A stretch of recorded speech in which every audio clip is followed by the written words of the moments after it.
Nu, labrīt, labdien, labvakar visiem, kas skatās šo video. Nezinu, kad pēdējo reizi īstenībā bija palaists kaut kāds video, es tur ieskriešu, paskatīšos YouTube, jo tas bija ļoti sen. Un es pat īstenībā neatceros, kad tika ierakstīta pēdējā epizode 3 mēneši atpakaļ, kaut kas tika palaists. Jā, pēc 3 mēnešiem izdomāju ierakstīt īstenībā. Man ir mazliet laiciņš starp darbiem. Šodien ir kas mums sestdiena. Es jau nezinu, cik sestdienas strādāju pēc kārtas īstenībā. Ir bijušas brīvdienas sestdienās, jo es arī vairākas reizes esmu minējis, ka mēģinu nestrādāt, bet, ja ir darbi un ja ir labi apmaksāti darbi, tad ir jāstrādā. Ko tur darīt. Un šis bija īstenībā servis. Pirmais no rīta 9 man iebukos diezgan patālu no manis, no Manchesteras pašas, Manchesteras pusē, bet nav tuvu. Un 12 kameru sistēma, es nezinu, vai es esmu stāstījis vai ne. Es taisu jau kaut kādus 3-4 gadus šim klientam servisus, 3 laikam. No paša sākuma, kad tika instalēta sistēma, kaut gan es upgradeoju to sistēmu. Es viņu neinstalēju no paša sākuma, bet vienkārši upgradeoju, jo viņam jau bija kameras instalētas, viņš vienkārši gribēja jaunākas.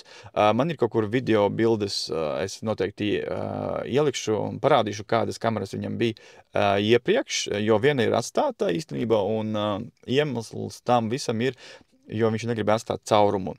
Ja tur bija drusku par daudz kameru, apakšējā stāvā tur, ja mēs runājam par iepriekšējām sistēmām, tad viņiem tas leņķis nebija tik plats kamerām kā tagad, un viņš izdomāja iet uz 8 megapikseļiem 4K sistēmu analogo Hikvision. Tas bija tik palaista sistēma no Hikvision, es viņam piedāvāju šo variantu, tas bija jaunums toreiz. Un viņš aizgāja uzreiz, bet, frame rates bija, viņam vēl joprojām ir diezgan tāds čābīgs, 8 frame sekundē, bet, es viņam tā arī apskaidroju, ka, vislabākais, ko tu vari dabūt no viņam ārā, un tā, ka viņam 12 kameras. Bet tas leņķis, protams, tagad, ja runājot arī par 8 megapikseliem, ir platāks nekā vecām, cik viņam tur bija 1 megapikselis, vai pat viņam TVL bija vēl joprojām tie TV line, kā viņi saucās, tās vecās kameras. Bet, jā, un tāpēc viņam pateicu, ka tur nav jēga instalēt kameras vairāk, jo, pietiek, viņam tur, laikam, 3 kameras, tas nosēc visu, ko jānosēc, un 4. nav jēga, pārmaksāt pirmkārt, un otrkārt, kam viņam tas ir vajadzīgs. Un tā viņš izdomā atstāt to kameru, kā 13 to, kas nav pieslēgta nemaz, bet viņi vienkārši aiztaisa caurumu, lai neredzās, kas ir labi īstenībā, lai viņi tur stāv. Nav viņa pati smukāka kamera pasaulē, bet kāda viņa ir, tad viņa ir. Tā kā kameras tika iztīrītas, protams, kā vienmēr netīras, ļoti netīras, pat gadu atpakaļ, kad tīrīju viņam pēdējo reizi, ir ļoti netīras. Kāpēc jātīra kameras? Pirmkārt, tas uzlabo kvalitāti. Dienā var būt mazāk, bet naktī noteikti, ja īpaši, ja jums ir infrasarkanās kameras, jo infrasarkanie atstarojās, kas viņam ir priekšā, vai tas ir zirnekļu tīkls, vai kaut kāds, nezinu, moškis, vai kas tur sēž uz tās kameras, viņš atstaros. Un tas arī, protams, padara to kameru, tādu nelietojamu naktī. Tāpēc ir jātīra kameras, jātīra, vislabāk, laikam, tīrīt ar kaut kādu tādu līdzekli, kas nesabojā to kameru, kā ķīmijam kaut kā noteikti ne. Ar ūdeni var vienkārši iztīrīt vai ar kādu stikla pūšamo, ja jūs varat tikt klāt tam kamerām, jo, tas pirmais, kas uzlabo to kvalitāti naktī tīpaši, otrs, kamera nesilst, jo, protams, tie visi neturami, kas uzkrājas uz kameras, viņi padara to kameru tādu, vēl netīru, un tas kamera silst ātrāk vai vairāk. Kaut kas pīkst kaut kur, nezinu kur, un kas pīkst, bet kaut kas pīkst. Man kaut kas nav izslēgts, es nezinu. Bet anyways, tā kā tas ir viens no iemesliem. Ja jūs paši nevarat tikt, noteikti ir jādabūj profesionālis, kas to dara, jo, ja ir augsit, viņam būs noteikti trepes, un viņi būs apdrošināti kāpt uz tām trepēm, jo, ja jūs uzkāpsiet uz trepēm, un trepas nokritīs un caulzīsiet kāju, tas paliek uz jūsu sirdsapziņas. Kaut kā tā. Tas tā. Tas ir tā, otrkārt, jāpārbauda, vai visas gaismas deg, vai visi infrasarkanie strādā, vai bilda attēls ir ok, vai kameras ieraksta rakstītājs, vai visur ir tie 12 nescik volti, kas ir jāiet, jo varbūt kaut kur ir kabelis bojāts, tad tur nebūs, vai tur būs kaut kas uz īso ies. Tas jāpārbauda, cietais disks vienmēr tiek pārbaudīts, vai viss strādā, vai ieraksts ir, laiks ir uzstādīts, jo laiks ir, ja jūs, kas man pīkst kaut kur? Testeris atstāts ieslēgts, bet viņi nemaz neizmantoja. Jo jums laiks, ja liekas, varbūt tas nav svarīgs laiks, ja, bet ja jums laiks nepareizi rāda, un tad, ja jums ir jāatrod kaut ko, ja kaut kas ir noticies jūsu, teiksim tā, jūsu pusē, pie jūsu mājās, ja, un jums jāatrod kaut kas, jūs, protams, skatīsiet pēc laika, kad tas notika, piemēram, ja. Un ja jūs ieiet iekšā jūsu rakstītājā, un tur nav pareizs laiks, tad jūs neko tur neatradīsiet. Būs ļoti grūti atrast un tā tālāk. Es esmu dzirdējis arī to, ka arī tiesās nepārāk pieņem to materiālu, ja tur nav īsts laiks un tā tālāk. Tā kā laikam vienmēr būtu jābūt pareizam. Vairāk vai mazāk laiks tiek uzlikts automātiski.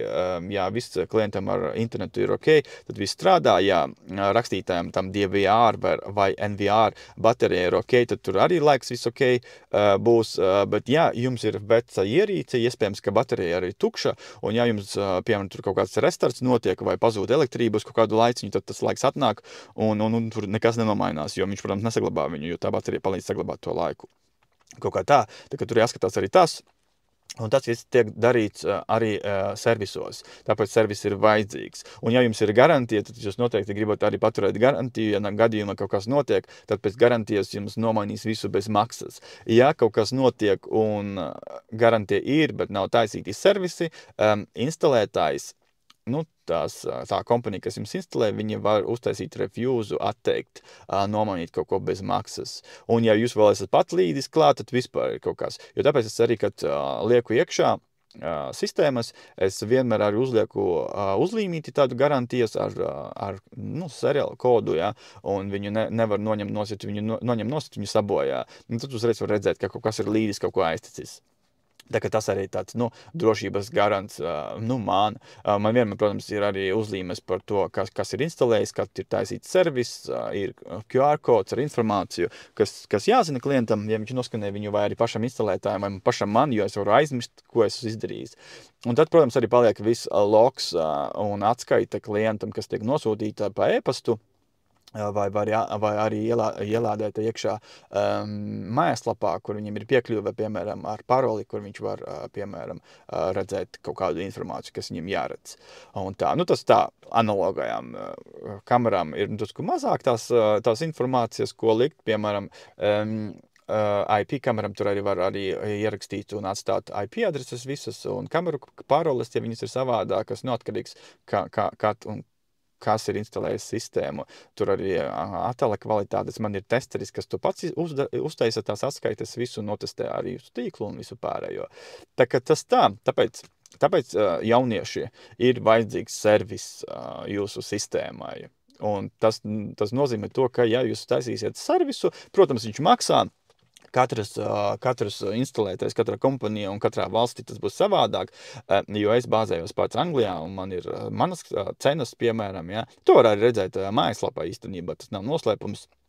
Un es, protams, turu tās cenas, kādas viņas ir, pastāvīgam kādam klientam vai vēl kaut kādas atlaides tiek dotas un vēl kaut kas tiek izdomāts, kā to visu izdarīt. Jā, tā kā, jā. Tā ir lieta, kas ir jādara, noteikti iesaku, ja jums ir īpaši jaunākā sistēma instalēta, tad būs tik viss pārbaudīts un jūs zināsiet, ka viss strādā.